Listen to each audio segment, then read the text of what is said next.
તમને બધાને નવાઈ એ લાગશે કે આ ઉત્સવ થયો એમાં સૌથી વધારે સન્માન એ કોના થયા? મોટા મોટા સ્ટેજ ઉપર જે યુવકો અને બાળકોને બોલાવવામાં આવ્યા એ લોકોને ઉપર સ્વામીશ્રીએ અતિ અપાર રાજીપો વરસાવ્યો અને એ લોકોને માથે હાથ મૂક્યા, એ લોકોને હાર પહેરાવ્યા, એ લોકોના હાર અંગીકાર કર્યા. પ્રકાશ પત્રિકાની અંદર એ લોકોના નામ એ પરિચય સાથે આપવામાં આવ્યા. એ લોકોની કઈ વિશેષતા હતી? કોઈ એક જ વિશેષતા હતી જેને કારણે આ બધા મંચ ઉપર આવી શક્યા. કઈ વિશેષતા હતી? એ લોકો સ્વામીએ જે નિયમો આપ્યા હતા એ નિયમો પોતે સારધાર પોતાના જીવનની કોઈ પણ નબળી ક્ષણોને આગળ આવવા દીધા વગર એ બધાએ નિયમો પાળ્યા. એટલા માટે BAPSની શતાબ્દી ઉજવાઈ એ સમયે આ લોકોને આપણે યાદ કર્યા. બાકી એક જ હરિભક્ત એક આખું મંદિર બાંધે છે. આપણે ત્યાં હવે એવા દાખલા બનવા માંડ્યા. ધોળકાનું મંદિર એક જ હરિભક્તે પાયાથી શિખર સુધીની આખી સેવા, શિખરબદ્ધ મંદિર એમણે કરી આપ્યું. હમણાં સુરતની અંદર અમરોલીનું આખું મંદિર સંજયભાઈ કરીને આપણે એક જ હરિભક્ત આખું મંદિર 3 માળ, એની અંદરની બધી જ ફેસિલિટી, એક બાજુ આખું બાળ યુવક કિશોરો અને અન્ય પ્રવૃત્તિઓ માટેનું જબરજસ્ત સંકુલ અને આખી જમીન ખરીદવાથી માંડીને કળશ સુધીનું બધું એક જ હરિભક્ત આપે. હકીકતે આપણને એમ નથી લાગતું કે સન્માન આ લોકોના કરવા જોઈએ? તો એ લોકોના સન્માન તો થાય છે, પણ જ્યારે આવા મંચ ઉપર આવવાનું હોય ત્યારે પૈસો ગૌણ બને છે અને નિયમ મુખ્ય બને છે. સમજાયું? હવે મને તમારે જવાબ આપવાનો છે. તમારા માતા પિતા તમારી ગેરહાજરીમાં તમારી પ્રશંસા કરે છે કે તમારા માટે રોદણા રડે છે?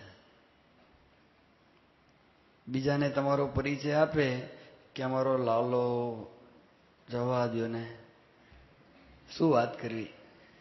અથવા એવા હોય છે કે શું અમારા લાલાની વાત કરું, અમારો લાલો એટલે અમારો.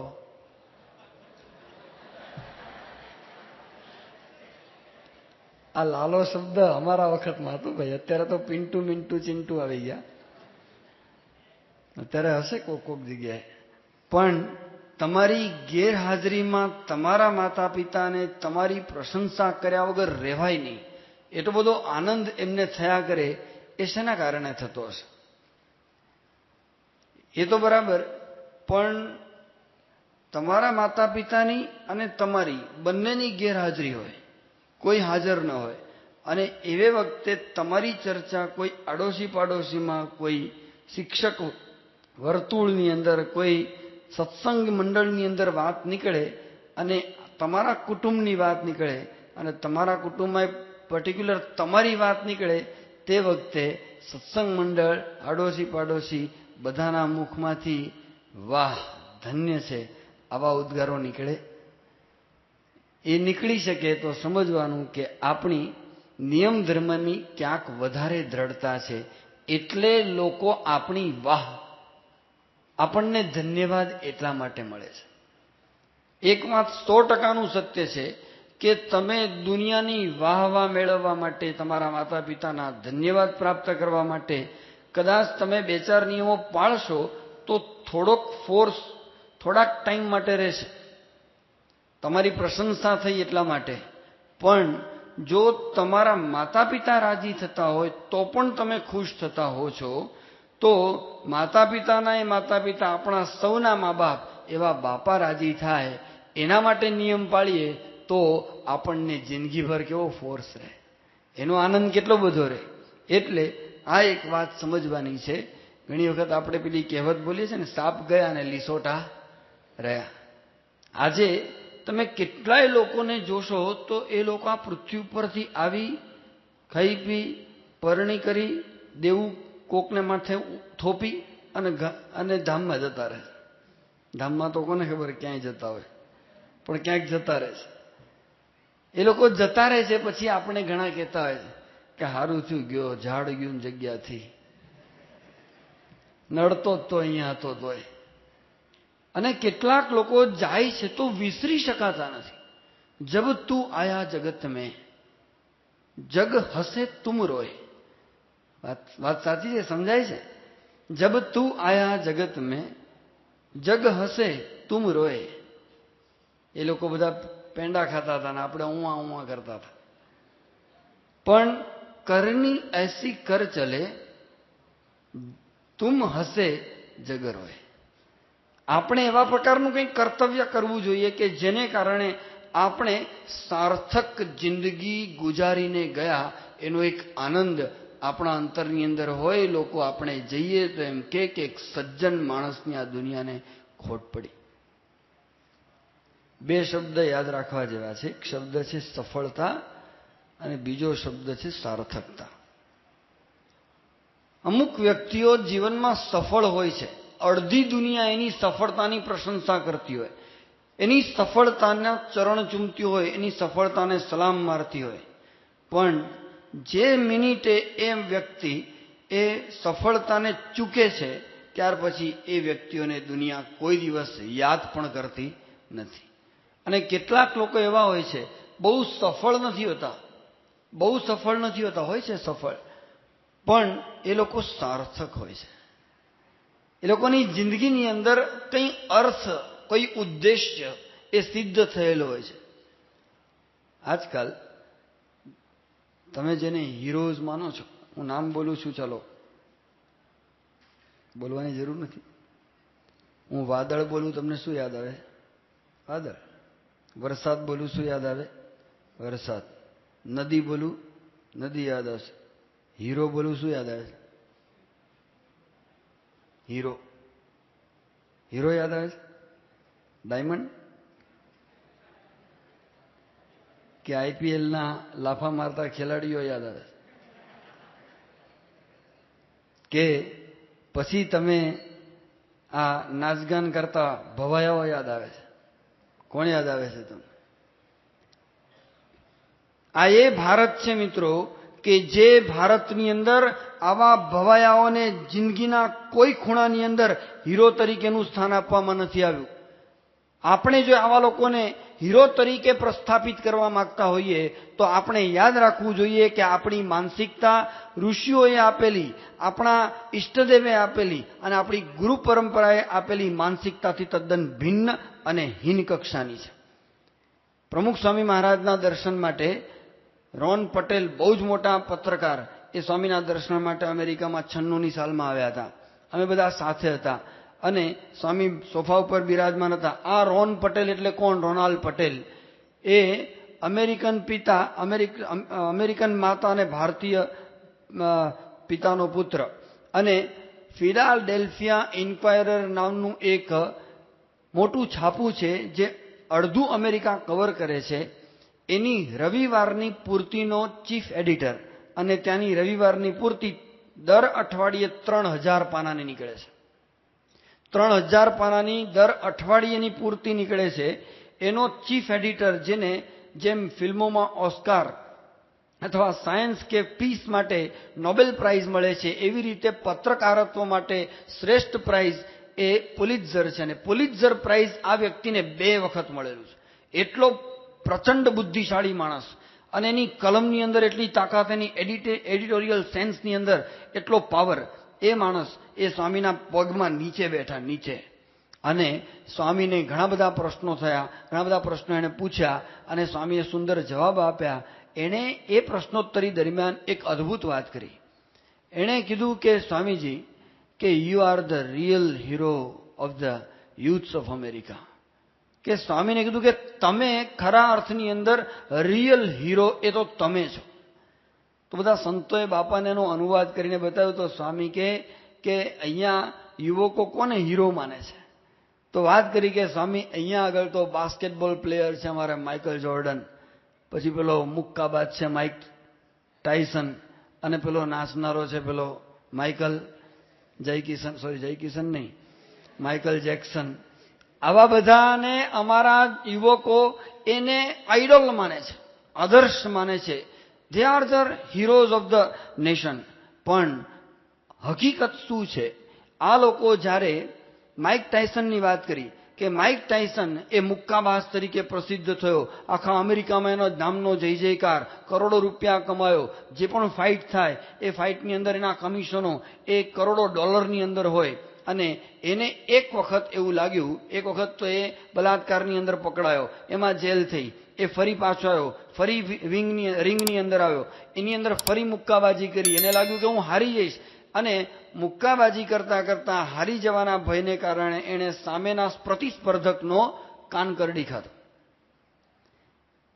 એણે વિચાર કર્યો કે આ લોકોના એથિક્સ ક્યાં છે? એથિક્સ એટલે નીતિમત્તા.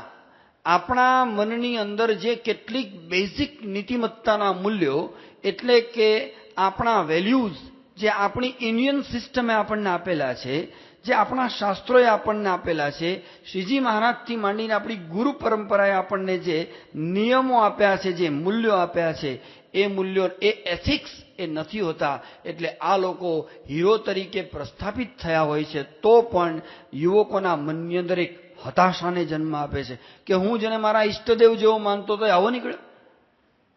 અને એના જીવનની અંદર એક મોટા લૂપ હોલ્સ, એટલે કે કલંક જુએ છે. એ કલંકને કારણે આ યુવા પેઢી હતાશ થઈ જાય છે. અને એક તમે પુરુષ એવા છો કે આજે તમારું, એ વખતે સ્વામીનું 82 વર્ષનું 80 વર્ષનું જીવન, અત્યારે 87 વર્ષ. 87 વર્ષની તમારી આ ઉંમરમાં એક પણ કલંક તમારી અંદર અમે જોઈ શકતા નથી. That is why we recognise as a hero of the universe. તમે અમારે માટે ખાલી એકલા યુનાઇટેડ સ્ટેટ્સના નહીં, તમે તો આખા બ્રહ્માંડના હીરો તરીકે સ્થાપિત કરવા જેવા છો. જો આ વાત એટલા માટે તમને કરું છું કે સ્વામીના જીવનની અંદર નિયમ ધર્મની આ દ્રઢતા છે, એટલા માટે આખી દુનિયા જીતીને અને સ્વામી બધાને આમ શરણાગત તરીકે રાખી શક્યા છે. અને વિરાટ કાર્યો સ્વામી કરી શક્યા એનું એક જ કારણ સ્વામીના પોતાના એવા નિયમોની દ્રઢતા. તો જે જાય છે ને, આજે આપણે યાદ કરીએ છીએ બ્રહ્માનંદ સ્વામીને, સુરા ખાચરને યાદ કરીએ છીએ. કેવા હતા આ લોકો? યતિ તરીકે પ્રસિદ્ધ થયા, બ્રહ્મચર્યનો આદર્શ થઈને પ્રસિદ્ધ થયા. તમે જુઓ સુરા ખાચર એકાંતની અંદર એમને અડધી રાત્રે પેલા જસદનના દરબારે ભ્રષ્ટ કરવા માટે પેલી બાઈને મોકલી, આમ નાગણ જેવી તલવાર કાઢીને કીધી કે જો છું ત્યાં ઊભી રહેજે, નહીતર આ તારી સગી નહીં થાય. પાછા પગે ચાલી, પાછા હાથ રાખી, આંગળો ખોલી, સાંકળ ખોલી બહાર નીકળ્યા. ઘોડીનું જે દોરડું હતું એ લગામ એ છોડવા પણ ન રહ્યા, કાપી ઉપર ચડી, રાત્રે ને રાત્રે 12 વાગે જસદણથી ગરડા મારી મૂકી. સવારે મહારાજ પાસે આવ્યા. મહારાજ તો અંતર્યામી છે, જાણે છે કે આણે કેવા સંજોગોની અંદર અડધી રાત્રે આવા પ્રકારની સ્ત્રી એનો ત્યાગ કરીને, આવા અદ્ભુત નિયમનો એણે પાલન કરીને મહારાજ અમારો રાજીપો પ્રાપ્ત કર્યો છે, જાણે છે. એટલે મહારાજ ઊભા થઈને એકદમ ભેટ્યા અને મહારાજ બોલ્યા, બધા આઘા ખસો આવે છે. આવ્યા એટલે ભેટ્યા અને મહારાજ બોલ્યા, મહારાજ કહે છે ઈડરિયો ગઢ જીતીને આવ્યા, તમે તો અમારા યતિ છો. આજે આપણે સુરા ખાચરને યાદ કરીએ છીએ. કેમ યાદ કરીએ? એક નિયમ પણ જિંદગીમાં સારધાર, અને એને કારણે આજે આપણને પ્રેરણા મળે છે. એ પ્રેરણા આજે પણ મળે છે. એમ તો આપણે રાવણને યાદ કરીએ છીએ, એમ તો આપણને કંસને યાદ કરીએ છીએ, એમ તો લાદેનને દાઉદને યાદ કરીએ છીએ. એ પણ યાદ થઈ શકે છે, પણ એ લોકોને યાદ કરવાની સાથે ધિક્કાર, ઘૃણા અને ઉપેક્ષાનો જન્મ થાય છે, આદરનો જન્મ નથી થતો. એટલે આપણે જ્યારે એક નિયમ પણ જિંદગીના અંત સુધી સારધાર પાડવાની તેવડ હોય ને, ત્યારે આપણી કિંમત પ્રમુખ સ્વામી મહારાજના ચોપડામાં લખાય છે. તમે જુઓ, એવા એક હરિભક્ત હતા જોઈતા ખાચર. વસતા ખાચર હતા ને કારિયાણીને એમના દીકરા થયા, અને નાની ઉંમરથી મહારાજ સાથે ખૂબ હેત હતું. પછી તો એમના પિતાશ્રી ધામમાં ગયા, શ્રીજી મહારાજ પણ ધામમાં ગયા. એમણે વારસો સાચ્યો. નિયમ ધર્મથી જ વારસો સચવાય. તમને મનાય છે કે તમારા પિતા તમારા માટે 50 લાખનો બંગલો, 50 લાખની તમારી જમીનો અને 15-25 લાખના ઘરેણા અને થોડાક લાખના શેર સર્ટિફિકેટ અને થોડાક લાખની તમારી દુકાન, ઘર વખરી વગેરે આ બધું મૂકીને જશે એટલે તમે લખપતિ એમને એમ થઈ ગયા, તમારા વારસાની અંદર આવી ગયું. યાદ રાખો, આ બધા વારસા ઝીરો છે. આવા કરોડો રૂપિયાના વારસા આપીને ગયેલા પિતાઓ એ પછીથી પસ્તાયા હશે, કારણ કે એના દીકરાઓએ માત્ર 3, 5 કે 8 વર્ષની અંદર એના બાપાએ આપેલી લાખો રૂપિયાની મિલકત જુગારમાં, દારૂમાં સ્વાહા કરી નાખી છે. તો આ વારસો ટકવાનો જ નથી. જે આ જે તમે ભૌતિક વારસો છે એ પણ મૂલ્યોના, નિયમોના આ વારસા વગર ટકી શકે નહીં. તો જોઈતા ખાચર હતા, એના વારસો સાચવેલો અને નિયમો હતા એના પાક્કા નિયમો, કે રાત પડે ચેષ્ટા બોલ્યા વગર સુવાનું જ નહીં. એમનો નિયમ હતો કે રોજ સવાર અને સાંજ મંદિરમાં આરતીમાં અવશ્યપણે હાજર રહેવાનું, પહેલી ક્ષણથી અંતિમ ક્ષણ સુધી હાજર રહેવાનું. એ તો બરાબર. કોઈ પણ સંત કાર્યાણી આવ્યા એટલે એના ઘરેથી સીધું સામાન જાય અને સીધું સામાન જમાડી સંતો જમીન એટલે કથા વાર્તામાં હાજર થાય. ઠાકોર સાહેબ હતા ગામના ધણી હતા. આખા ગામના 12 ગામોનો 6 ગામોનો બધો વહીવટ કરવાનો હતો. બધું જ હતું. પણ નક્કી કર્યું કે આપણે કથા વાર્તાનો નિયમ, સંતો આવે એટલે ક્યાંય આગુ પાછું નહીં. બીજો નિયમ હતો, કોઈ દિવસ ભાંડ ભવાયા જોવા જવું નહીં. એ વખતે ભાંડ ભવાયા જોવા બહાર જવું પડતું, ગામની બહાર. ઓલા નાચનારા બધા આવે ને, હવે તો ભાંડ ભવાયા આપણા ઘરમાં જ આવી ગયા છે. એટલે આપણે બીજે કંઈ જવાની જરૂર નથી. અને આપણા તો રિમોટ કંટ્રોલ આપણા હાથમાં જ હોય છે. એટલે ખાલી એકલા ઇન્ડિયાના નહીં, દુનિયાભરના ભવાયા હોય એ ખારે જોવા મળે વારાફરતી. બરાબર. એટલે આવો નિયમ કે આપણે આ જોવાય જ નહીં. મહારાજે ના પાડી છે. એક દિવસ ભવાયા આવ્યા. આમ તો એ ગામમાં જ પેસવા નથી, પણ આવી ગયા. એમના મિત્રોએ બધાએ આમંત્રણ આપ્યું હશે. મિત્રો આવીને કહી ગયા કે તમે ગમે તે કરો, અમારે આ બધા ભવાયાને બોલાવ્યા છે ને તમે આવવાનું. તમે ગામના ઠાકોર સાહેબ, તમારી જગ્યા ખાલી હોય ને ભવાયાઓ નાચવાનું મજા ના આવે, તમે હાજર રહેવું જ પડે. અતિશય આગ્રહ કર્યો. આમણે ચોખ્ખી ના પાડી કે એ નહીં બને. તમારે જવું હોય તો તમે જાઓ, મારાથી નહીં અવાય. મારે તો હજી નિયમ કરવાનું, ચેષ્ટા બોલવાની, માળા ફેરવવાની, રાત્રે મારે મોડું થઈ જાય. પછી આ લોકો કે કાંઈ વાંધો નહીં, જોઈએ છે, તમે કેમ નથી આવતા. આ બધા એવા જો કુસંગ પણ 440 વોલ્ટ, હા એ પણ એવું જ છે. એટલે એ લોકો તૈયાર જ હતા. એ લોકો જ્યારે આ સૂતા ચેષ્ટા બોલીને, એ વખતે પેલા લોકોને કહી રાખેલું કે તમે મોડી ચાલુ કરજો ભવાઈ.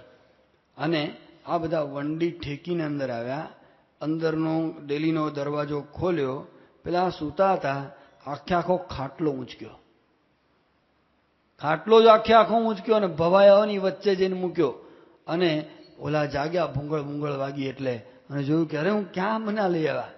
એટલે બધો આમ ધક્કો લાગ્યો કે આ કેવી રીતે મહારાજના આ નિયમનો હું લોપ કરી દઈશ, હું કેવી રીતે મોઢું દેખાડીશ મહારાજ પાસે. એટલે એકદમ હાફળા ફાફળા ઊભા થઈ ગયા.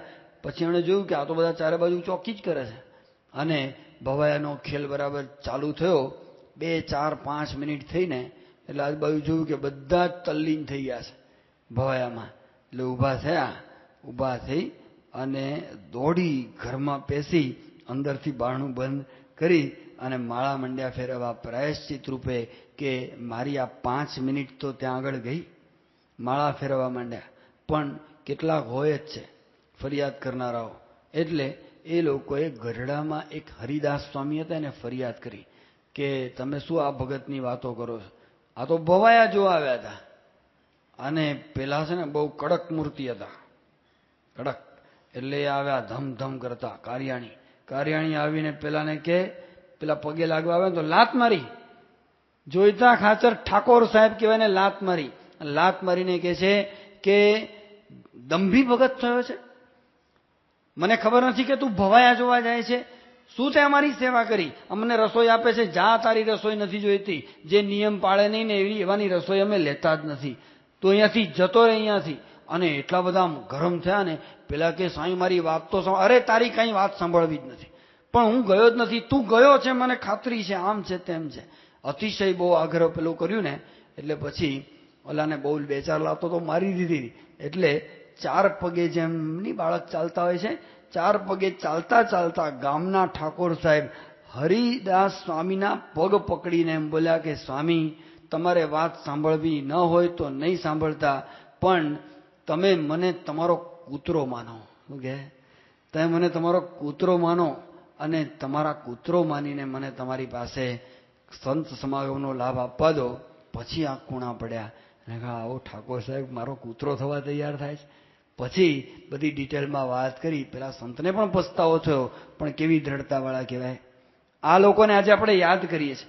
સંપ્રદાયના ઇતિહાસની અંદર આજે જે સોનાના કળશો વર્તમાન કાળે ચમકી રહ્યા છે, એ ચમકનારા સોનાના કળશો દુનિયામાં આપણા સંસ્થાનો દિગ્વિજય થઈ રહ્યો છે. એ દિગ્વિજયના મૂળની અંદર જો જોવા જઈએ તો આવા આપણા પૂર્વજોએ, જે હરિભક્તો હતા એમણે, જે આપણા સંતો હતા એમણે, અને આપણી ગુરુ પરંપરા હતી એમણે જે નિયમો પાળ્યા છે, એ નિયમના તેજથી આપણા સુવર્ણ કળશો આજે ચમકે છે. બીજો એનો કોઈ હેતુ નથી. એટલે આપણને ઘણી વખત પ્રશ્ન થાય છે કે બધું શું આપણે જ પાળવાનું?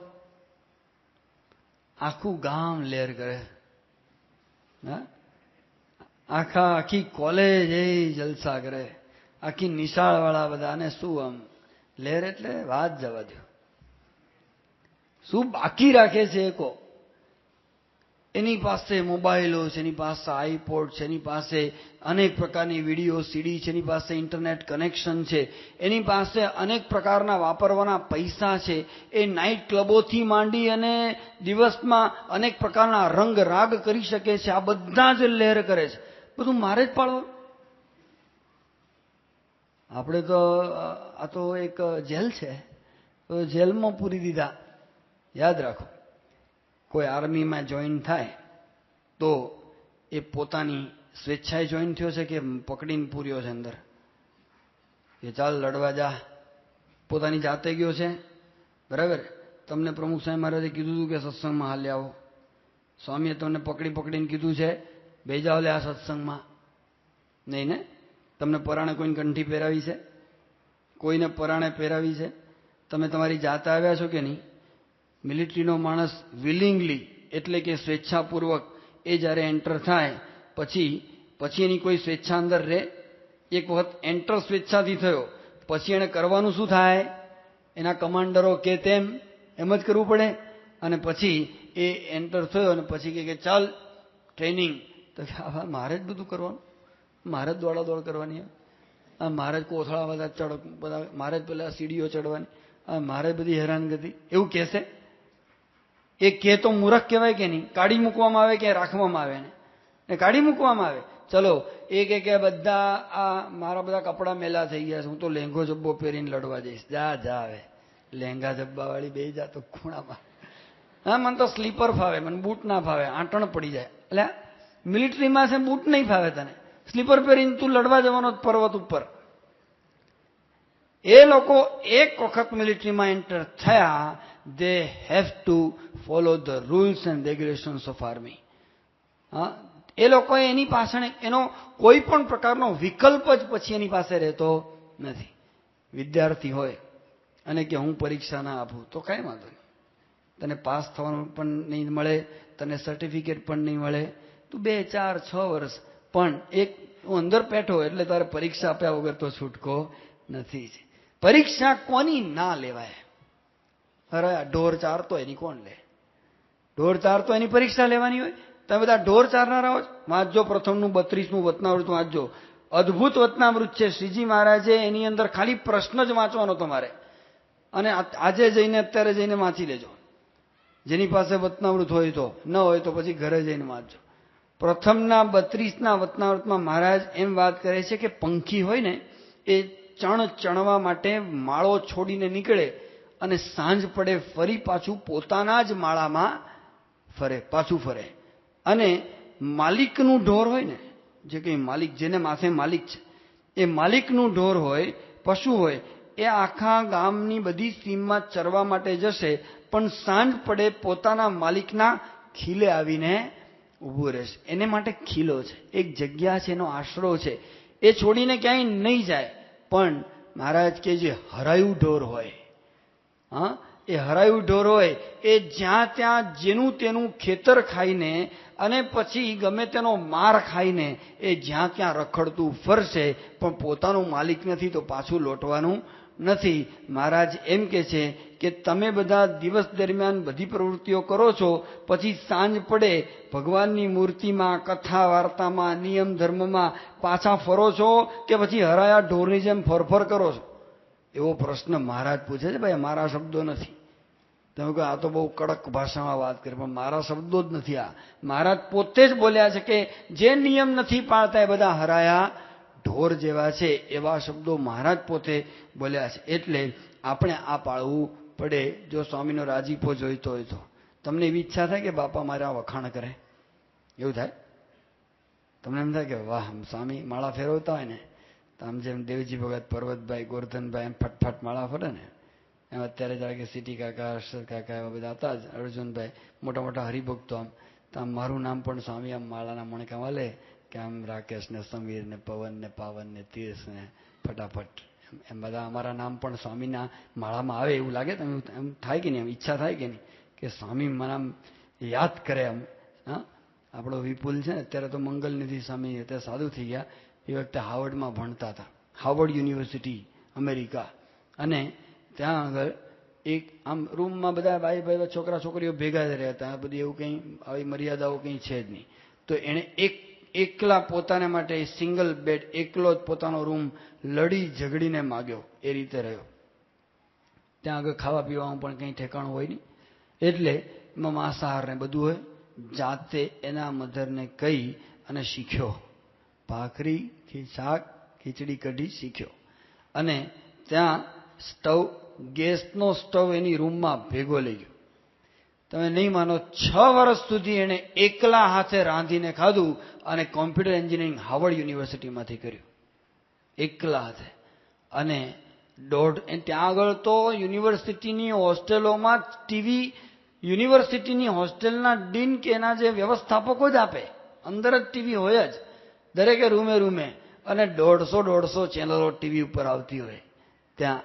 અને આણે નક્કી કર્યું એક પણ ટીવી ખોલવું જ નહીં, બંધ, ચેનલ મેલા વાયર કઢાવી નાખ્યા. અને 6 વર્ષ સુધી રહ્યો અમેરિકાની અંદર રહીને. એક પણ ટીવી એને ખોલ્યું નથી, આમ રિમોટ ફેરવ્યું નથી, કે જિજ્ઞાસા માટે પણ નહીં કે કંઈક કામ શું છે લાવો જોઈએ, કુતૂહલ પણ નહીં.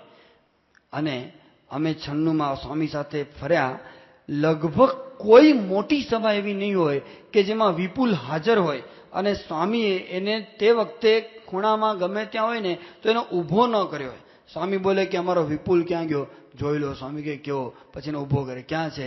તો ખૂણામાંથી ઊભો થાય. સ્વામી કે જો આ યોગી મહારાજ કહેતા એમ, આ અમારું સેમ્પલ. શું કહે? આ અમારું સેમ્પલ. સેમ્પલ એવું હોય ને એ પ્રમાણે જ માલ હોવો જોઈએ. ખ્યાલ આવ્યો? જો એક સેમ્પલ એવું હોય તો તમે બધા માલમાં ખરા કે નહીં? હવે તમારો બધો માલ જ ખરાબ હોય, હડેલો, તો કે સેમ્પલો જ આવા છે, માલ તો એવો જેવો તેવો જ છે. તો તમે બધા એવા હોય જેવા તેવા, તો પછી સ્વામીને રાજીપો થાય. પછી સ્વામી કેવી રીતે તમને આમ માળાના મણકામાં લે? એના નથી જ લેવાના. એટલા માટે આ સમજવાનું છે કે અમારે જ પાળવાના. એ પ્રશ્ન આપણને આવવો ન જોઈએ. એનું કારણ છે આખી દુનિયા નિયમોથી ચાલે છે. તમે જુઓ, તમે બધા રમત રમો છો ને, શ્રેષ્ઠ પ્રિય રમત તો તમારી ક્રિકેટ જ હોવી જોઈએ. ગિલ્લી દંડા તો ગયા, હવે ભમરડા પણ ગયા, બરાબર?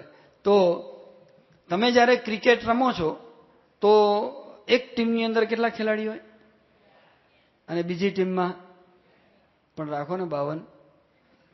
બધાને આપણે કલ્યાણ ભાવના, આપણે બધાનું સારું કરવું, આપણે એવું કંઈ નહીં, બધાને રમવાનું. એક ટીમમાં 51 રાખો, એક ટીમમાં 72, 75 રાખો. ગ્રાઉન્ડ તો કેટલું મોટું હોય છે, એમાં શું વાંધો છે? કે સ્ટમ્પ કેટલા રાખો? પાછળ 15 રાખો, 10, 12 રાખો. સામે કેટલા રાખો?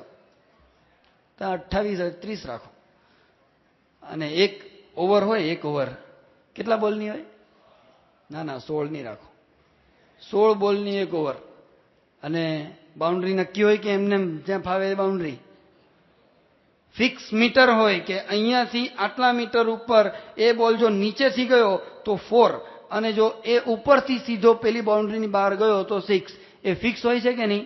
તમારી પાસે એવા ગ્રાઉન્ડ દરેકની પાસે હોતા નથી. તો પણ તમે તમારી જાતે બાઉન્ડ્રી નક્કી કરો છો? કરો છો કે નહીં? કે જો આ દિવાલને ડાયરેક્ટ અડે ને તો 6, પણ જો દિવાલ ઓળંગી ગયો તો આઉટ. કારણ કે પેલી માસી આપતી જ નથી બોલ. નક્કી કરો છો ને? તો આ વાત વિચારવા જેવી છે કે તમે નિયમની તો રમતની મજા લેવી હોય ને તો પણ તમને નિયમ હોય તો જ મજા આવે છે. રમતની મજા માટે પણ નિયમ જોઈએ છે, તો જીવનની મજા માટે નિયમ નહીં? એ કેવું? એ તો આપણામાં હોવું જ જોઈએ. તો રમતમાં નિયમ છે તો રમતની સાર્થકતા છે. એવી રીતે જીવનની સાર્થકતા એની અંદર છે. તમે જોજો, આ નિયમ પાળવાથી એક બીજો ફાયદો શું છે ખબર છે? અંદરથી બળ ઊભું થાય છે. નિત બળ્યું, એવું યોગી મહારાજ કહેતા. નિત બળ્યું, જે રોજ કરો ને તેમાં બહુ પાવર જનરેટ થાય. રોજ આરતી કરો, રોજ પૂજા કરો, રોજ ઘર સભા, રોજ તિલક ચાંદલો કરો, રોજ સંતોને મળો ત્યારે પગે લાગો, રોજ વતનામૃત સ્વામીની વાતોનું વાંચન કરો, રોજ તમે નક્કી કરો કે આજે સવારથી સાંજ સુધી મારે કંઈ પણ અણખપતું ખાવું નથી. આ બધા નિયમો પાકા કહે કે રોજ ટીવી જોવું જ નથી, રોજ કથા વાર્તા સાંભળવી છે કેસેટ દ્વારા, રોજ કીર્તનો સાંભળ, રોજ કંઈક કરવાનું આવે ને, એક નવી તાકાત એ જનરેટ થાય છે. એ કેવી રીતે ખબર પડે? યોગી મહારાજ એક સાદું દ્રષ્ટાંત આપતા. એક ખેડૂતને ત્યાં ભેંસ હતી, તે ભેંસને બચ્ચાનો જન્મ થયો, તે જગ્યા નહીં, એના કોડમાં જગ્યા નહીં. તો એને થયું રાખવું ક્યાં બચ્ચાને, એટલે નક્કી કર્યું કે આપણે છે ને ઊંચકીને રોજ માળીએ મૂકી આવું. એટલે છે ને ઉપલો માળ હતો, ત્યાં આગળ ઘાસ ભરી રાખે, તો ત્યાં પેલા બચ્ચાના ખભે ચડાવીને મૂકી આવે. પછી સવાર થાય એટલે ઉતારે, પછી પાછા રોજ 2-4 વખત ચડાવે ને ઉતારે. હવે આ તો બચ્ચું તો ધડાધડ મોટું થાય ને આ કંઈ, એ તો એટલે તો થોડા વખતમાં તો બચ્ચું પાડીમાંથી ભેંસ થઈ ગયું.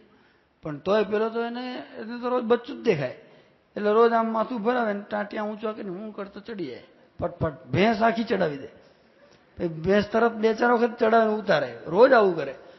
એટલે એક પહેલવાને આવીને જોયું ને એક વખત, આમ ખાલી આમ તો પસાર થતો હતો ને આપ એ વખતે જ ઉપર ચડતો હતો, તો જોઈ જ રહ્યો કે આ લે ભેંસ ચડાવે થતો જબરો કહેવાય, આખી ભેંસ ઉચકીને ચડાવે અને હાવ કંઈ થાક વગર એમ જ.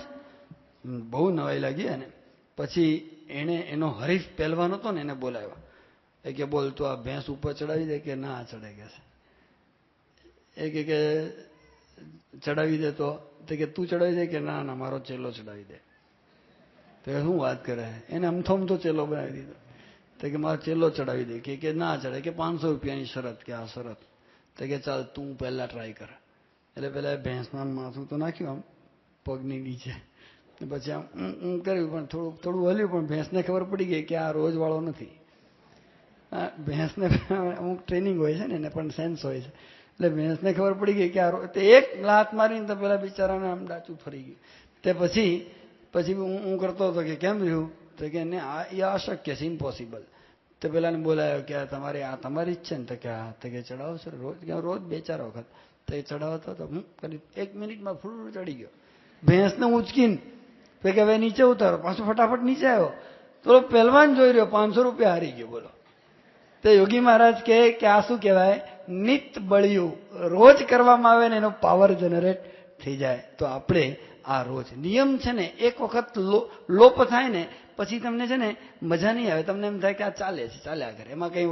પછી કાલે અને ચાલે આ બે ભયંકર શબ્દો છે. નિયમ લોપ કરવામાં એક શબ્દ કયો છે? કાલે. પૂજા કરી? નથી કરી. કરશો? હા. ક્યારથી? કાલથી. તિલક ચાંદલો કર્યો કે નથી કરતો? કરશો? કાલથી. બધું કાલે. પછી કાલે પૂછીએ કે હવે તમે શું નક્કી કર્યું? તો કે બસ અહીં કાલે, બસ આ કાલે. પછી કોઈએ પૂછે કે તમે હમણાં સુધી તો પૂજા કરતા હતા, કેમ આજે ના કરી? કે ચાલે. એમાં શું વાંધો આવી જાય છે? પણ આ બંને શબ્દો એ આપણે કરંટ આવતો હોય તો ત્યાં આગળ આપણે વિચાર કરીએ કે આમ આંગળી નાખીએ, ચાલે. એમાં તો ચાલે, એમાં શું વાંધો છે? કરંટ આંગળી જાય તો શું વાંધો? બલ્બ જાય છે તો આંગળી કેમ ના જાય? હા, તો બલ્બ જાય તો લાઈટ થાય, તમે આંગળી નાખો તો લાઈટ જાય, એ વિચારવાનું ને. એટલે આપણે આ વાતની દ્રઢતા આપણે કરવાની છે કે જેથી કરીને આ બે શબ્દોમાંથી આપણે બહાર નીકળીએ. તો એક સાર્થકતા, બીજી વાત આપણે કરી બળ, એની અંદરથી મળે છે. ત્રીજી વાત એ આપણે કરી આપણી સલામતી છે, આપણી ધ્યેય સુધી પહોંચી શકીએ છીએ. જેમ બંધન હોય ને, તો આગલા એન્જિનને પાછળના ડબ્બાના જે હુક લગાડી દીધા હોય છે, એટલે એને ડેસ્ટિનેશન ઉપર જાય ખરો ડબ્બો. ભલે ને એર કન્ડિશન ન હોય, કખડ ધજ હોય ને, તો પણ જો એનું બંધન બરાબર ફિટ થયું તો એ જે જગ્યાએ પહોંચાડવો હોય ત્યાં જાય, અને એર કન્ડિશન ડબ્બો હોય પણ એનું બંધન ક્યાંય હોય નહીં એન્જિન સાથે, તો એ યાર્ડમાં ને યાર્ડમાં પડ્યો રહે. હવે તમારે પડ્યા રહેવું છે કે ધ્યેય સુધી પહોંચવું છે. ભલે તમારો ગમે તેવો ખખડધજ ડબ્બો હશે, પણ તમે નક્કી કર્યું કે સ્વામીની નિયમોની જોડે બંધાઈ જવું છે, તો તમે યોગ્ય જગ્યાએ પહોંચવાના છો, એ વાત નિશ્ચિત છે. બીજી એક વાત સમજવાની, સલામતી, જબરજસ્ત રક્ષણ એની અંદરથી આપણને પ્રાપ્ત થતું હોય છે. મહંત સ્વામી ઘણી વખત પોતાની એક વાત કરે છે. અમેરિકામાં હતા, ડેટ્રોઇટમાં, અને ઉતારો હતો એક જગ્યાએ, તો 5 દિવસ રોકાવાનું હતું. તો રોજ સવાર સાંજ ગાડી લઈને મૂકવા માટે પેલો યુવક આવે, એનું જ ઘર, અને રોજ એ જ સવાર સાંજ બધે પધરાવણીમાં સાથે હોય. 22-23 વર્ષનો છોકરો, અને એકદમ હોશિયાર, સારી એન્જિનિયરિંગમાં ભણતો હતો, અને ગાડી ચલાવે સ્પીડમાં એકદમ. અને બહાર હાઈવે ઉપર તો ચલો બરાબર છે, 100, 125, 150 માઇલ પર જાય, મર્સિડીઝ જેવી ગાડી હોય તો. પણ અંદરની સાઈડ જ્યાં આગળ ખરેખર રેસિડેન્શિયલ એરિયા છે, ત્યાં પણ એટલી સ્પીડમાં જવા દે. હવે 4 રસ્તા પછી તરત જ એનું ઘર આવે. એટલે 2-3 વખત તો મહંત સાહેબે કીધું કે દોસ્ત તું અહીંયા ધીરું ચલાવ, આ 4 રસ્તા છે. આપણે તો કે ના સાહેબ, હું તો નાનો હતો, 17 વર્ષનો તો ત્યારથી ચલાવું છું, આ જ સ્પીડમાં અહીંયા કાંઈ મને થાય જ નહીં. અહીંયા કોણ જુએ ને, કોઈ આવે જ છે. પણ મહંત સાહેબ કે કોઈ આજે નથી આવતું, કોઈ આવી જાય કોઈક વખત, આ રસ્તા છે, એટલે તું સાચવીને ચલાવ. તો કે ના સ્વામી કે, મહંત સાહેબ કે પણ અમે છીએ ત્યાં સુધી તો સાચવ, પછી અમારું તો જો ભાઈ, પછી તારે જે કરવું એ કર. ના, પણ તો પછી મહંત સાહેબ તો 4-5 દિવસ રોકાણ હોય ભાઈ બીજા સેન્ટરમાં. અને લગભગ 1.5 મહિના પછી મહંત સાહેબ અમેરિકામાં જતા, અને સમાચાર આવ્યા કે એ છોકરો એ જ જગ્યાએ ત્યાં આગળ એક મોટું જબરજસ્ત કન્ટેનર પસાર થતું હતું, અને આ એની સ્પીડને કંટ્રોલ કરી શક્યો નહીં, અને હી ડાઈડ ઓન ધ સ્પોટ. ત્યાં ને ત્યાં જ એ છોકરો મર્યો. એ એક, તમે જો આ કેવું છે નિયમોનું, તમે એક વખત ગાપચી મારો ને તો ચલા કોઈ ખબર ના પડે, 2 વખત ભૂલ કરો ને તોય વાંધો નહીં, 25 વખતમાં તમને કોઈ તકલીફ ના પડે, 100 વખતમાં કંઈ કોઈને ખબર ના પડે ને તમે ફાવીએ જાઓ ને બધું નીકળીએ જાઓ. એક વખત એવો આવે ને જબરજસ્ત ભડાકો થઈ જાય. એટલા માટે આપણી સલામતી માટે આ એક કવચ છે, અને આ ગઢ છે, એની અંદર આપણે રહેવાનું છે. એટલે આ નિયમ આ રીતે પાળવાના. પહેલી વાત, કાલે અને ચાલે આ શબ્દ કાઢવાનો. બીજી વાત, રાજી કરવાની ભાવનાથી, કારણ કે ભગવાન છે ને, સ્વામી સર્વજ્ઞ છે, સ્વામી બધું જાણે છે. તમને આનો અનુભવ છે? હું તમને 2 પ્રસંગો કહું. આપણા યોગી સ્વરૂપ સ્વામી છે, રાજકોટમાં રહે છે, મહંત છે, તેના કોઠારી અને મહંત. એ જ્યારે સાધુ થયા તો યોગીજી મહારાજના હસ્તે દીક્ષા લીધી, અને યોગી મહારાજ 2-2.5 મહિના પછી તરત ધામમાં જતા રહ્યા. હવે એ ધામમાં એટલે બાપા હોસ્પિટલમાં હતા છેલ્લે યોગી મહારાજ. એ વખતે બધા જ સંતોને ચિંતા, ટેન્શન, વ્યગ્રતા, દુઃખ, પીડા, કે બાપાની હવે સ્વાસ્થ્યની રક્ષા થાય, સ્વામી આપણી વચ્ચે જાજુ રહે. બધા ધૂન કરે, રોજ પ્રાર્થના કરે. પછી આમણે નિયમ, બધા સંતોએ જાતના નિયમ લીધા હતા. તો એમણે એકલા જ મનમાં વિચારેલું કે જ્યાં સુધી યોગી બાપા એ જ્યાં સુધી સાજા ન થાય ત્યાં સુધી આપણે એકટાણા કરવા અને માળા ફેરવી, આવો નિયમ લીધો. પછી તો યોગી મહારાજ તો પછી ધામમાં જ જતા રહ્યા. પછી તો બહુ દુઃખ થયું, અને એ રાજકોટ ગોંડલ બાજુ હતા. પ્રમુખ સ્વામી મહારાજ બાપાની બધી વિધિપતિ, 13માની બધી વિધિપતિ, આખા ગુજરાતમાં બધી વિશિષ્ટ સભાઓ, શ્રદ્ધાંજલિ સભાઓ હતી, બધું પત્યું. પછી એક મંદિરોમાં સ્વામી વિચરણ માટે ગયા. એમાં ગોંડલ આવ્યા. એટલે બધા સંતોને વારાફરતી મળતા હતા. યોગી મહારાજ ધામમાં ગયા પછી સ્વામી ગાદી આવ્યા પછીની આ વાત. હવે સંતોમાં વાતાવરણ કેવું થઈ ગયું હતું, યોગી મહારાજ જ બધાને યાદ આવ્યા કરે. અને બાપા સાથે, પ્રમુખ સ્વામી મહારાજ સાથે એટલું બધું એટેચમેન્ટ તો શરૂઆતમાં તો થાય જ નહીં. સ્વામી બધાને બોલાવે. એમાં યોગી પુરુષ સ્વામીને બોલાવ્યા. પેલા આમ દંડવત કરીને પગે લાગીને બાપા પાસે બેઠા ને. પ્રમુખ સ્વામી મહારાજ નીચે બેઠા હતા, ફ્લોર ઉપર, એક નાના ગાદલા ઉપર. અને એ સ્વામી પાસે આવ્યા ને એકદમ આમ પગે લાગતાની સાથે ધ્રુસકે રડી પડ્યા. એમણે કીધું કે યોગીજી મહારાજ ધામમાં ગયા બાપા, કે આમ કંઈ સુખ જ નથી આવતું. અમે તો યોગી મહારાજને જોઈને સાધુ થયેલા, કે એ અમને એકાંતિક સ્થિતિ સિદ્ધ કરાવશે. એ કે પણ હવે અમારું કોણ? મનમાંથી મટતું જ નથી. એટલું બોલ્યા એ વખતે પ્રમુખ સાંઈ મહારાજ માત્ર એટલું બોલ્યા કે યોગી, તમે યોગી મહારાજના સ્વાસ્થ્ય માટે એકટાણાનો નિયમ રાખ્યો છે ને, એ ચાલુ રાખજો. એને ચાલુ જ રાખ્યો હતો. તો એને એટલું બધું આશ્ચર્ય થયું, નવાઈ લાગી કે મેં યોગી મહારાજના સ્વાસ્થ્ય માટે આ નિયમ લીધો છે, મેં કોઈને કીધું જ નથી, અને હજી પણ હું આ નિયમ પાળું છું. એની સ્વામી સિવાય સ્વામીને ખબર કેવી રીતે પડી? મેં કોઈને કીધું નથી. કે નક્કી યોગીજી મહારાજ પ્રમુખ સાંઈ મહારાજમાં છે, તો જ આ સર્વજ્ઞતા હોય. તો તમે એક નિયમ ખૂણે ખાતરે પણ પાળો છો ને, એ એમનાથી અજાણ્યું નથી. એ 100%ની વાત છે. બીજી વાત, બીજો એક પ્રસંગ યાદ આવે છે. અમે શિકાગોમાં આમ સભા ચાલે, આ પડદો છે ને એની પાછળની સાઈડમાં અમે બધા કાર્યક્રમ ગોઠવતા હતા. બાપા આવી ગયા હતા, મહેમાનો બધા આવતા જતા હતા, અને એક ભાઈ આવ્યા મારી પાસે. પછી મને કહે કે સાંઈ મને ઓળખ્યો, એકદમ શુદ્ધ સુરતી ભાષામાં કે મને ઓળખ્યો? એ કહ્યું કે ના. મને કહે કે મારું નામ દામજીભાઈ, હું દોણજાનો. મને યાદ આવ્યું, મેં કીધું હા બરાબર, તમને બહુ નાના હતા અમે તે વખતે મળેલા. પછી મને કે મેં તમને એક પ્રસંગ બાપાનો મોકલ્યો છે, મળ્યો? મેં કીધું હા, પણ તમારા મુખે ફરી કહો. પછી એમણે કીધું કે 82ની સાલની વાત છે, પ્રમુખ સાંઈ મહારાજ અમેરિકા હતા. ના, સ્વામી 81માં વિચરણ કરતા દોણજા આવ્યા, અને ગામમાં મોસ્ટ પિયક્કડ તરીકે મારી છાપ. દારૂ પીવાનો એ જ ધંધો, અને બહુ મોટી જમીન, 200 વીઘા જમીન વલસાડમાં. એટલે આ મંદિર બંધાવવાની શરૂઆત દોણજામાં, પૈસાની ખોટ, એટલે મોટા માણસ તરીકે મને બોલાયો. સ્વામીને બધાએ કીધું કે આ પૈસા આપશે. એટલે મેં વાત કરી કે મને સારું સ્વામી, જે પૈસા જોઈએ એટલે મેં આપી દેવા. આ તો સુરતીઓ બધા, તે કે આપી દઈશ. તો બાપા કે એમ પૈસા ના લેવાય.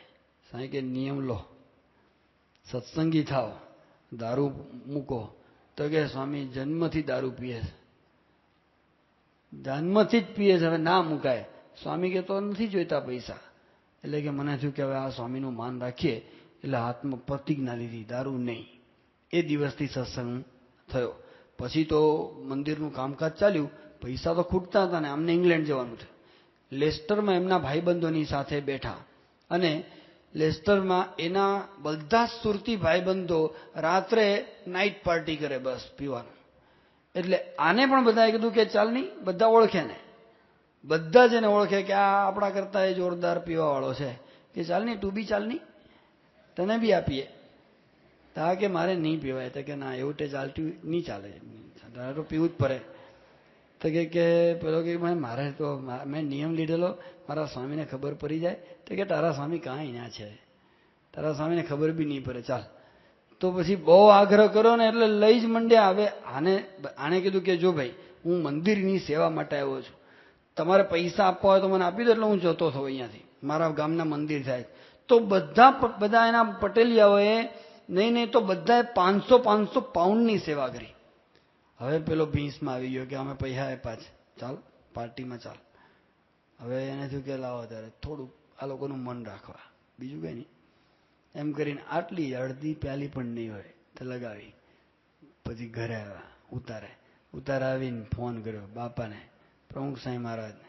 અમેરિકા હતા સ્વામી એ વખતે 82માં. તે સ્વામીને વિવેક સાગર સાંઈ ફોન પર મળ્યા, બધી વાતચીત થઈ.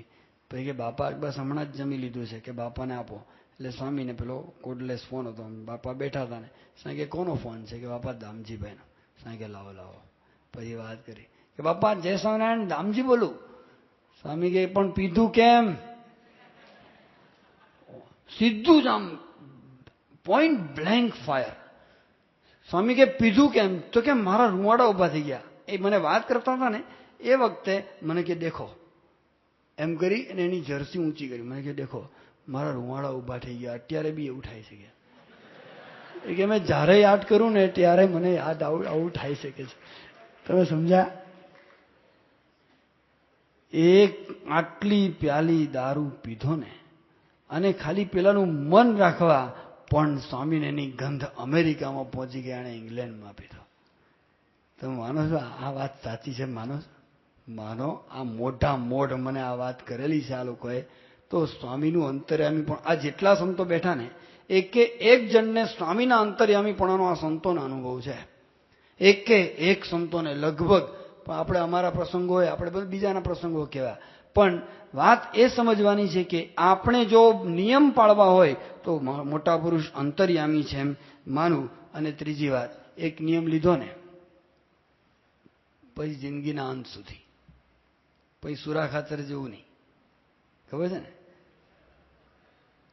વડતાલમાં આવ્યા પછી કે બસ આપણે આજથી સંતોએ બધા જાત જાતના નિયમ લીધા, ખટરસનો ત્યાગ ને ઝાણા પાણા.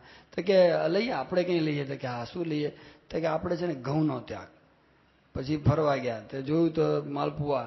અરે કે માલપુઆ છે આજે તો લ્યા, આ તો આપણે ખોટો નિયમ લઈ લીધો. તો કે સાચી વાત છે. તો કે હવે તે કાંઈ નહીં કે ચોખાને રાખો. ત્યાં માલપુઆ દાબ્યા. પછી બીજો દાડો થયો ને તો પાછા ફરવા નીકળ્યા. ત્યાં દૂધ પાક હતો. તો કે લ્યા તો આપણે ચોખાનો નિયમ લીધો દૂધ પાક આવ્યો. તો કે આપણે છે ને ગઈકાલ હતું ને એ જ બરાબર છે, ઘઉંમાં જ બરાબર. તો મહારાજ કે આ તમને બધાને છે ને એકે નિયમ હદે એમ છે નહીં. સ્વામી મહારાજ કે તમે નિયમોની મશ્કરી કરો, આજે આ નિયમ લીધો કાલે બીજો ફરી જવાનું. સ્વામી કે નિયમ જ ના કહેવાય. નિયમ કોને કહેવાય? યોગીજી મહારાજે જે નિયમ લીધો, પ્રમુખ સ્વામી મહારાજે જે નિયમો લીધા છે, ગુણાતીતાનંદ સ્વામી જે નિયમો લેતા, કેવા નિયમો હતા?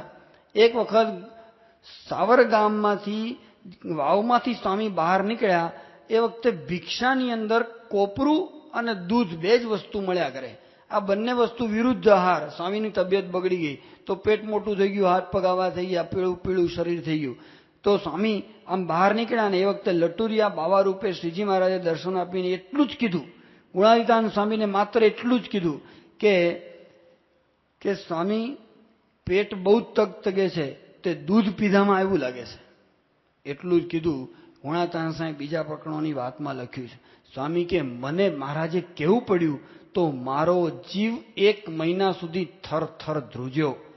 અને એ દિવસે નિયમ લીધો કે આજથી દૂધની આઈટમ ખાય તો હરામ બરાબર. એ દિવસથી ગુણાતીતાનંદ સ્વામીએ જિંદગીના અંત સુધી છાશ સિવાય દૂધની કોઈ વાનગી 82 વર્ષની ઉંમર સુધી મોઢામાં નાખી નથી. 28 વર્ષની ઉંમરે નિયમ લીધો તો 82 વર્ષ સુધી પાળ્યો, જિંદગીના અંત સુધી. આ થાય? આપણે તો અબ્બી બોલા, અબ્બી ફોક, અબ્બી. એક નાની વાત કરીને વાતને વિરામ આપી દઈએ. કયા કયા નિયમો છે બધાને ખબર છે. હું બહુ નિયમોમાં ઊંડો ઉતરતો નથી. દારૂ, માટી, ચોરી, હવેરી, વટલવું નહીં, વટલાવું નહીં, બધી આપણને ખબર છે. આપણા જે ઘર સભા વગેરેના વચ્ચે વચ્ચે જે બધી વાતો આવી ગઈ એ નિયમોની તિલક ચાંદલાની બધાને બધી ખબર છે. 4થા ધોરણમાં એક વિદ્યાર્થી અહીંયા ભણતો હતો અમદાવાદમાં, 4થા ધોરણમાં. એટલો સુંદર નાનો હતો ત્યારે, બોલે પણ એટલું સરસ, પ્રવચન સરસ કરે અને સ્વામીની વાતો ગોખે અને આમ દેખાવમાં પણ એટલો બધો સ્માર્ટ, જોઈને જ રમાડવાનું મન થાય. હવે એ છોકરો 4થા, 5મા, 8મામાંથી એમ કરીને 11મામાં આવ્યો. એકદમ સંતો સાથે એકદમ ઘનિષ્ઠ. પછી અમે કિશોર મંડળ ચલાવતા હતા એ વખતે. તો કિશોર મંડળમાં નિયમ આવ્યો કે ભાઈ બાપાએ કીધું છે કે નવરાત્રિમાં આપણે ના જવું. એટલે અમે કીધું કે ચલો ભાઈ નવરાત્રિમાં આ એક નિયમ છે આપણે કે ભાઈ જે જિંદગીભર ન જવાના હોય તો લાલ પેનથી સહી કરે. એક જ વર્ષ જેણે નવરાત્રિ ત્યાગ કરી હોય તો એ બ્લુ પેનથી કરે. આ વર્ષે નહીં જવાનું, કારણ કે બધા રંગરાગમાં આપણે માતાજી જોડે કંઈ વેર નથી આપણું. આપણે તો બધા રંગરાગ નાટારંગ સાથે જ પ્રશ્ન છે. એટલે એમાં આપણે ના જવું કે ઓકે. બધા લાઈનમાં લખતા હતા. આ છોકરો પસાર થયો. એટલો બધો ક્યુટ ને બોલવામાં એટલો બધો આમ આમ જેને કે ઠાવકો ને. પછી એ તો આમ પગે લાગીને સડસડાટ નીકળ્યો. એટલે મેં કીધું એ ભાઈ કેમ તે આ બેમાંથી એક ચોપડામાં કંઈ લખ્યું નહીં? તો કે સ્વામીજી મારે એક ધર્મ સંકટ છે. એટલું આમ સરસ રીતે બોલે ને, તને ભાઈ શું ધર્મ સંકટ છે? અમારે પણ એવી રીતે જ બોલવું પડે. પછી તને શું ધર્મ સંકટ છે? સ્વામીજી વાત એવી થઈ છે કે અમારા સોસાયટીની અંદર ઉઘરાવા, પૈસા ઉઘરાવા નીકળે, ચંદો ઉઘરાવા. તે કે માને પણ લીધેલો બધાએ નવરાત્રિના. તે કે પૈસા ઉઘરાવા. હવે પૈસા સારા ઉઘરાવ્યા, મેં સેવા કરી એટલે બધા એમ કે છે કે માતાજીની આરતી ઉતારવા તો તારે આવવું જ પડે. એટલે કે જો હું સહી કરું તો જરા આમ અમને શું લાગે સ્વામી? જબરો થતો, મને ભરાવે થતો. એટલે મેં કીધું કે કાંઈ વાંધો નહીં, આપણે આરતી ઉતારવા જવાનું.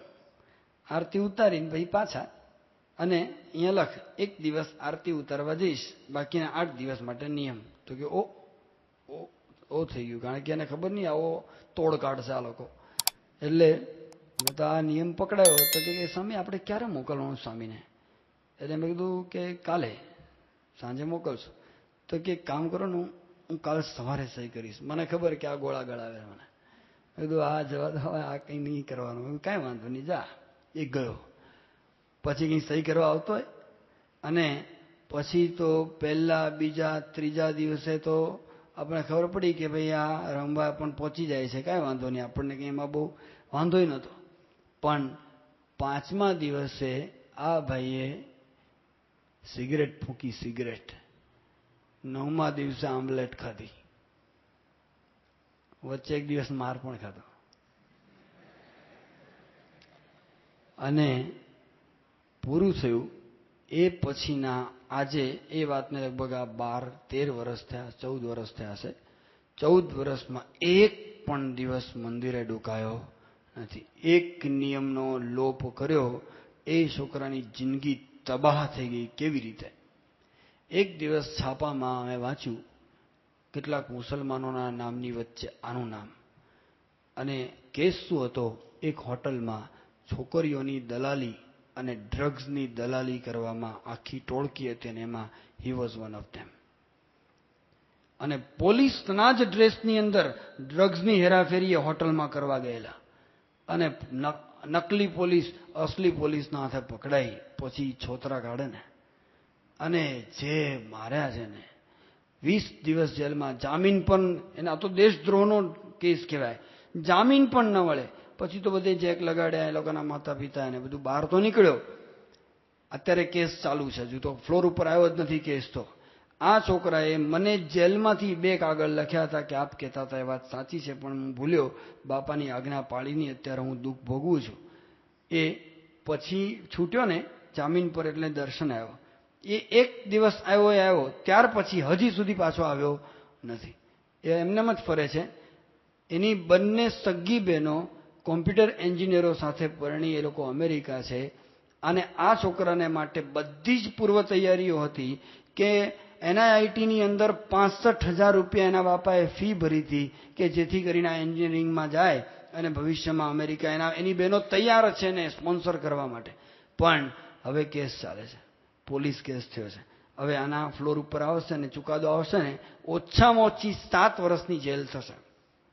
નથી પરણી શકતો, નથી અમેરિકા જઈ શકતો, નથી એ કોઈ ધંધો કરી શકતો. અત્યારે એક વિમ્ઝિકલ થઈ ગયો છે, ગાંડા જેવો. અત્યારે એના ફાધર મધરની ઉંમર થઈ ગઈ, ઓલી 2 છોકરીઓ ત્યાં છે. સમજાય છે તમને? એક જ નિયમનો લોપ કેટલી ભયંકર પતન સુધી લઈ જાય છે. એટલે મિત્રો, તમે બધા જો શ્રીજી મહારાજના હો, તમે બાપાના હો, તો તમારી પાસે આ જ મૂલ્યોની આશા રાખવામાં આવે છે કે આ લોકોએ તમને પોતાના અનુભવોથી જે નિયમો આપ્યા છે, એ નિયમ એ કવચ અને વાડ રૂપે આપણે પકડી રાખીએ, જેથી એ નિયમો આપણને પકડી રાખે. આપણે નિયમોની રક્ષા કરીએ તો નિયમો આપણી રક્ષા કરે. મહારાજ એવું આપણને બળ આપે. પ્રાર્થના. સ્વામિનારાયણ ભગવાન.